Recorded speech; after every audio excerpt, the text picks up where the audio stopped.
or economic event. Radio Algeria International, our voice in the world.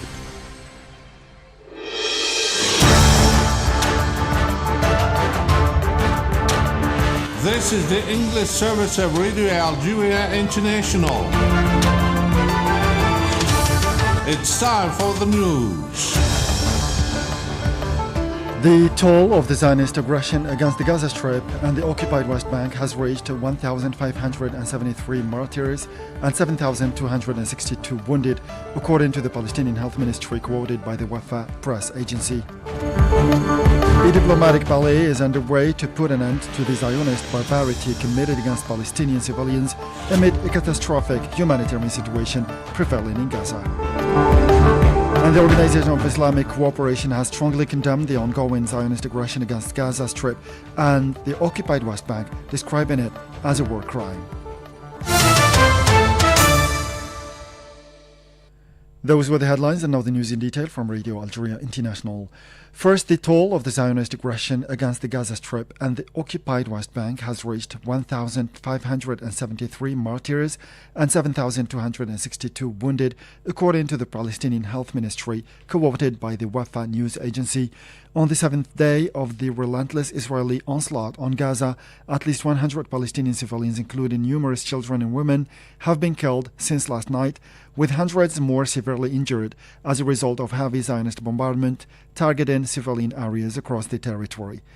Throughout the course of the ongoing Zionist aggression, the airstrikes have destroyed numerous residential buildings, houses, and infrastructure across the Gaza Strip. The attacks have included hundreds of tons of explosives and missiles without prior warning. And members of the Palestinian community living in Algeria are following with great pain the developments of the brutal and barbaric Zionist aggression against the Gaza Strip, developments which only serve to reinforce the influence of the double standards policy, which places the victim and the aggressor on an equal footing. However, Algeria's position in favor of their cause reassures them and allows them to believe in themselves and in the resistance, the legitimate right in the face of the Zionist occupier. Baysan Mustafa Musa, a lecturer in political science and international relations at the University of Algiers, told the Algerian news agency APS that members of the Palestinian community settled in Algeria are living on tenterhooks because of the Zionist aggression against the Gaza Strip and are in constant contact with their families and loved ones, adding that the Palestinian people are being subjected to genocide mainly because of the use of internationally banned chemicals or chemical weapons such as white phosphorus. And the humanitarian situation in Gaza continues to deteriorate as a result of the Zionist airstrikes, UN aid workers said. More than 338,000 people are now displaced, an increase of 30% since last Wednesday. More than 218,000 displaced people are taking refuge in schools run by the United Nations Relief and Works Agency for Palestine Refugees in the Near East, UNRWA, according to the UN Office for the Coordination of Humanitarian Affairs, OCHA. Said Boughazir has more details in this report. More than 2,500 housing units have been destroyed or severely damaged and rendered uninhabitable, while almost 23,000 units suffered minor to moderate damage, according to OCHA. At least 88 educational establishments have been hit, including 18 UNRWA schools, 2 of which were used as emergency shelters for displaced persons. Gaza's only power station has run out of fuel and stopped working. Since the start of the hostilities on Saturday, 7 major water and sewage installations serving more than 1 million people have been hit by airstrikes and seriously damaged. Half of all bakeries have less than a week's supply of wheat flour, while 70% of shops are reporting significantly reduced stocks of foodstuffs, according to the same source. Humanitarian agencies continue to face major constraints in the delivery of humanitarian aid.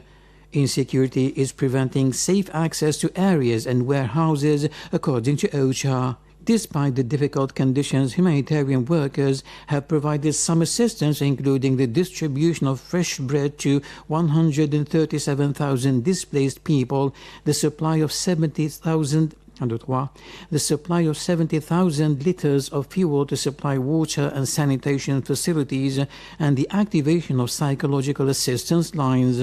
The UN Under-Secretary General for Humanitarian Affairs Martin Griffiths has allocated $9 million from the Central Emergency Response Fund to meet humanitarian needs.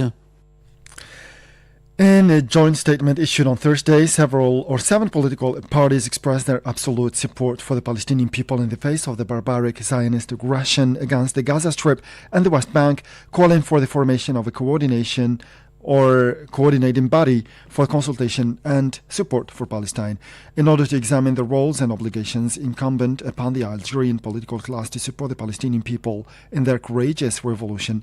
The presidents of the parties of the Movement of the Society for Peace, MSP, Al-Fajr Al-Jadid, the Al-Nahda Movement, the People's Voice, the Front for Justice and Development, FJD, Jil Jadid, and Tala'i' Al-Hurriyat came together to express their absolute support to the revolution of the Palestinian people and to affirm their right to resistance and to the protection of their holy places, foremost among which is the Al-Aqsa Mosque. And a diplomatic ballet is underway to put an end to the Zionist barbarity committed against Palestinian civilians, which continues to claim more martyrs at a time when the health and humanitarian situation in the Gaza Strip is catastrophic. More details in this report by our colleague Saad Bougazi again. Brazil, which currently holds the presidency of the UN Security Council, has called another meeting of this body for Friday to discuss the disastrous humanitarian situation in the Gaza Strip. The head of the Brazilian diplomacy, Mauro Vieira, interrupted a tour of Asia to travel to New York to take part in the meeting. Brasilia had already called an emergency meeting last Sunday. For its part, the Arab League held an urgent meeting at ministerial level on Wednesday at the request of the State of Palestine, with the situation in the occupied Palestinian territories on the agenda. At the end of its proceedings, the Council of Ministers of the Arab League issued a final communiqué on ways of taking political action to put an end to the Zionist aggression and achieve peace and security in the region. Algeria and other member countries did, however, express reserves about certain terms, notably that placing on an equal footing the inalienable and imprescriptible right of the Palestinian people to self-determination and the practices of the Zionist entity, which flouts all the charters and resolutions of international legality. The Chinese envoy to the Middle East, Zhai Jun, said that Beijing was deeply saddened by the intensification of the current conflict and that it was very concerned by the serious deterioration of the security and humanitarian situation in Palestine during a telephone exchange with a Palestinian official. The Palestinian representative to the United Nations, Riyad Mansour, described the Zionist entity's bombardment of the Gaza Strip and its imposition of a complete siege on the Palestinian enclave as genocide. And now the Organization of Islamic Cooperation has strongly condemned the ongoing Zionist aggression against the Gaza Strip and the occupied West Bank, describing it as a war crime and a blatant violation of international and humanitarian law. In a statement relayed by the Wafa news agency, the OIC holds the Zionist entity fully responsible for the repercussions of the continuation of this aggression by the Zionists, criticizing the Zionist entity's recourse in addition to the massacres of innocent people to water and electricity cuts.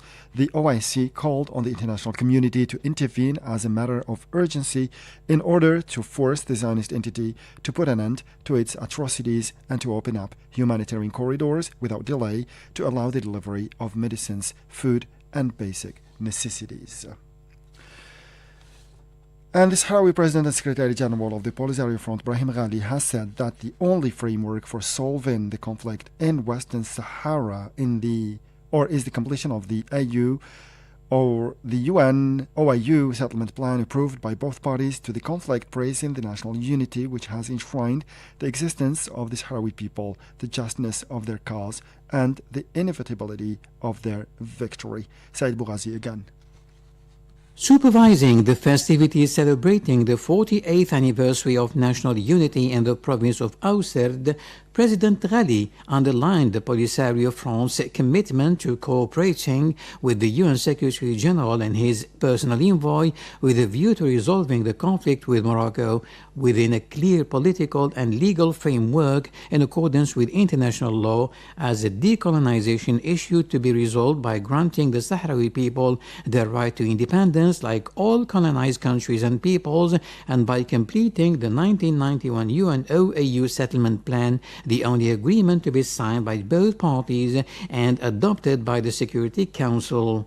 In this respect, the Sahrawi president reminded the Spanish state of its legal, political, and moral responsibility towards the Sahrawi people and their right to self-determination and independence, calling on the Security Council and the UN to put an end to the illegal Moroccan military occupation of parts of the territory of the Sahrawi Republic, to protect the Sahrawi people, their rights and natural resources, and to lift the siege imposed on the occupied territories.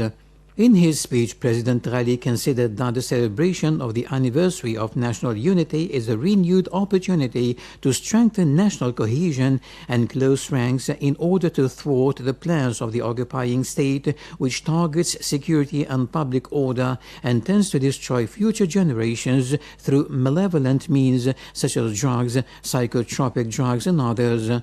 On Thursday, the Sahrawis celebrated the 48th anniversary of national unity, which laid the foundations for the cohesion of a people, as well as being the stumbling block against Spanish and Moroccan colonial plans and the bulwark against attempts to deprive the Sahrawi people of their rights.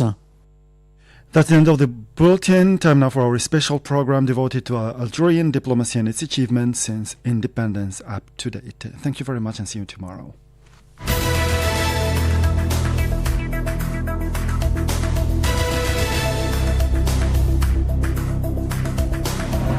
Algerian diplomacy, which is committed to the principles of the 1st of November 1954 and which has always backed just causes and the people's right to self-determination and independence, has marked a strong return on the international scene through its contribution to the settlement of crises in the region and the establishment of peace. Algeria has participated through its diplomacy in the settlement of several crises, like that of the American hostages in Iran, settlement of the conflict between this country and Iraq in 1975, and also the crisis of hijacking of Kuwaiti plan in 1988, and more recently in the crises in Niger, Libya, in addition to the Palestinian and Sahrawi issues. So, to speak about that aspect, I invite today the Algerian political analyst, Mr. Abdenour Toumi, who is Maghreb Studies researcher at Orson Center in Ankara, Turkey. Mr. Abdenour Toumi, welcome. Good morning, sir, and thank you for having me on the show. You're welcome. So, Mr. Toumi, to start off, so could you tell us a little bit of background and history about Algerian diplomacy? Indeed, actually, as one would describe diplomacy in general, diplomacy often refers to the establish peaceful relationship between states. But in modern time or postmodern time, diplomacy has been changing and also following the imperatives and the dynamic of the world order.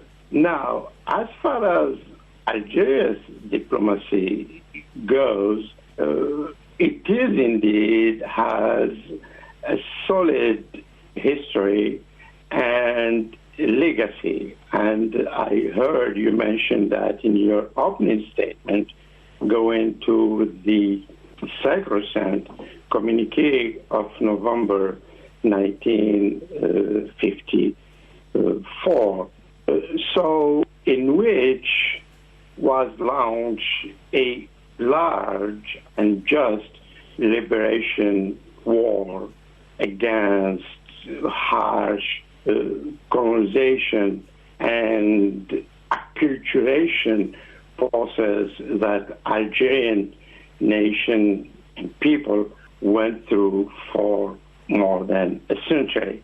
At that moment, during the war, and indeed the French authorities, civilians and military alike, didn't want to see that happen. And also they portrayed the question as non-order issue rather than a war of liberation from an unjust colonizer. So Algerian leaders at that time did launch, actually war having kind of a parallel action, military and the political action going simultaneously. Mm-hmm. On the political branch or field, they had, of course, established diplomacy, and then we saw how they succeeded, the leaders then, to put the Algerian cause in front and take it to the General Assembly at the UN, and also that was very smart. They had an echo, and we saw that in Bandung conference in Indonesia also. And then we saw how the art of diplomacy that was managed and orchestrated by the leaders. We saw even sports diplomacy, and then saw the FLN team of the soccer team, how they were the first ambassadors of the modern Algeria state, across the world, and how they showed the real picture of this nation and people that have a solid millennium cultural background.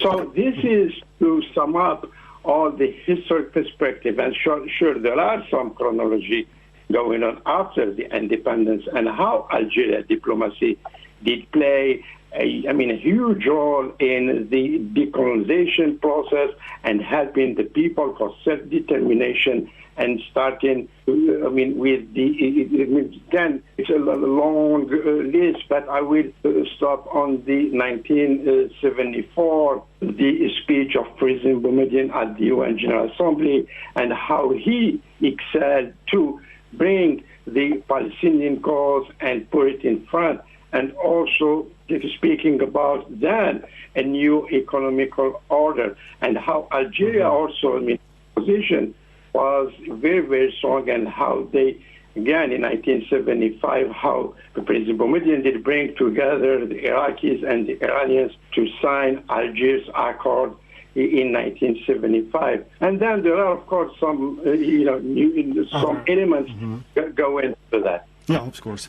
So this is about history, and more recently, the Algerian diplomacy has made a lot of achievements, particularly with the peace and reconciliation agreement that stemmed from the Algiers process to resolve the crisis in Mali, the many efforts undertaken to solve the crisis in Libya, in addition to the unification of the Palestinian factions ranks as part of the Arab Summit that was held here in Algiers, and more recently the mediation of Algeria, which was accepted by the authorities in Niger to mediate and solve the crisis in this neighboring country. So this is yet evidence of the efficiency of the Algerian diplomacy. So how do you think the Algerian diplomacy is perceived by the countries of the world in this sense? It is true. As I stated, and this is why I start on the year of 1975, actually was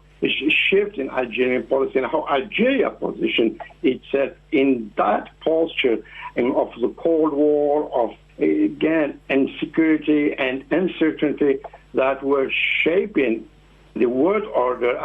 It looks pretty much as if the turmoil that we are going through nowadays. And Algeria so had that credibility and also, demonstrated itself, Algerian leaders, and this is because of the huge skills of its diplomats who played an extraordinary role, and these diplomats put Algerian diplomacy and having that independency, and also having a doctrine back then already had, Algeria had a doctrine of positive non-alignment and independency. So then it was credible voice for any mediation or reconciliation. And then we saw that in the 1979 U.S.-Iran diplomat hostage crisis, and how Algeria also played a major role to break through that crisis. And then after that, in 1982, 1881 and 82. And then that's the mediation between Algeria, the mediation of Algeria that again positioned itself to mediate between Iran and Iraq, and unfortunately ended up with a tragedy with the loss of Algerian Foreign Minister Mohammed Salah bin Yahya, rahimahullah. And then later, of course, there is another step where Algeria played a major role in the Lebanese crisis, and that ended the civil war, and that led by the Taif Accord in 1989, in which led to kind of, I would say, a gap for decades, and that's what because of some political reasons, internal political reasons, until 2000, when Algeria did also play a role of reconciliation by breaking through to the crisis between Eritrea and Ethiopia. But Algeria didn't back up. To the contrary, it did react, with a new foreign policy doctrine. We're based on preemptive action and also pragmatism. So in which led to the role that played in Mali, and that which brings the Malians to have that Algiers Accord, that it is still fragile, but it is a good roadmap that the Malians are following it. And nonetheless, these days we are hearing about some problems going on. So on the Libyan issue, Algeria also did have kind of prudent position, and then popped in following some national security questions that Algeria was indeed concerned, and it was an imminent threat to its national security, because in the end of the day, Algeria doesn't want to see Libya or Mali or Niger to turn into failed state or a militia state. To the contrary, Algeria would play a major role to have the stability and the development for this. So now, if I may, as far as the Algerian mediation in Niger, it's a great initiative, and also Algerian diplomacy had shown its strength and also its say, I would say, its word that I am a major player in the region, and because for many reasons, and notably it's a national security issue, and Algeria, as I said, won't let the Niger or Mali to fall into a failed state or militia state. Absolutely. So, Mr. Abdel Toumi, Algerian diplomacy is confronted with many challenges and difficulties, not only due to the heavy burden that it's put on its shoulders, but also due to the obstacles put by some agendas, lobbies, and countries which don't want to see Algeria play this major role. So can you develop on this, please? Sure. Algeria, because of its position, strategic position, geostrategic and geoeconomic position in the region, and of course, is again a solid country, pivotal state, a rising state. I would argue on that. It's a rising state and having again a say. So there are many factors. Obstacles. Actually, some even when mentioned by destabilization factors, either non-state elements and some states, unfortunately, elements who sometimes believe or let Algiers believe that are friends, but unfortunately, they are. They have been acting as obstructionists for any Algerian position, just to destabilize Algeria or put Algiers on the panic mode, which unfortunately wouldn't happen, because so far Algerian diplomats and Algerian authorities in general, military and civilians alike, have been showing their concern and also their determination on the issue of national security and the stability of the region and the sub-regional order. So it's obvious now to see all the regional power or resident state who are also trying to, again, destabilize Algeria because they know its role and they know, its determination and how Algeria has been playing a role of stability and security in the region and eventually prosperity for the entire region. And this is the main goal of any foreign policy determinations. Of course, UN has to look to its national interest, but national interest, economic interest, and of course national security issues.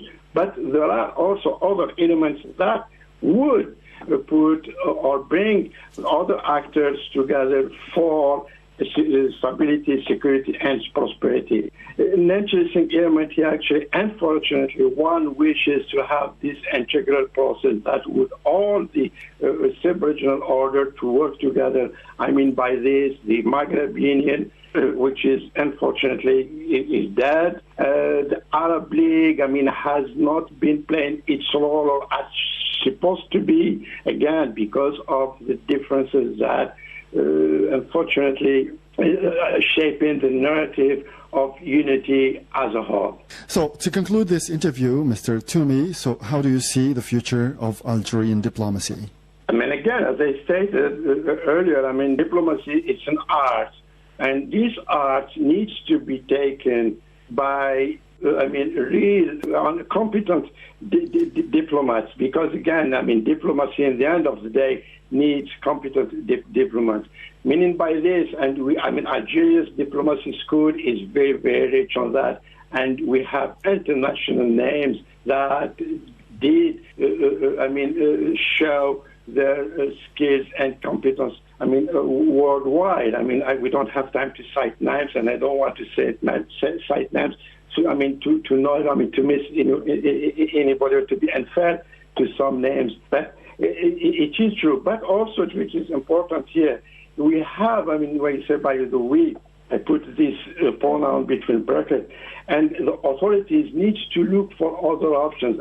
They don't have to stop or to focus only on the Ivy school, like Lina, for instance, to bring the diplomats and so on.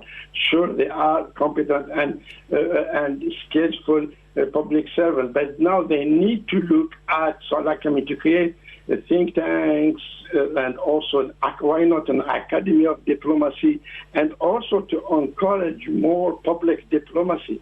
Meaning by this, it's like, sports diplomacy, cultural diplomacy, and even try to open up to civil society actors, NGOs, and so on, because now we saw how the world is changing and all the imperatives that we had known 50 years ago, we can once say, are no longer valid. So today, and we saw crisis, humanitarian crisis, catastrophe, mother nature crisis. So we need to have this, to take these elements into consideration, and why not have this humanitarian diplomacy that will shape Algerian foreign policy and put it in front, because Algeria is a solid and pivotal state and a rising state in the region. Therefore, it has to be strong and have say in this turmoil world order that we are hearing about and we will be seeing in the future. And Algeria actually needs to be independent and doesn't have to focus on how to join these integral groups here and there. It has to look for multilateral relations and diversification of its economy and foreign policy as well. Thank you very much, Mr. Abdenour Toumi. So I recall that you are a Maghreb studies researcher at Orson Center in Ankara, Turkey. So thank you very much for your time, and thank you very much for this rich debate. Thank you.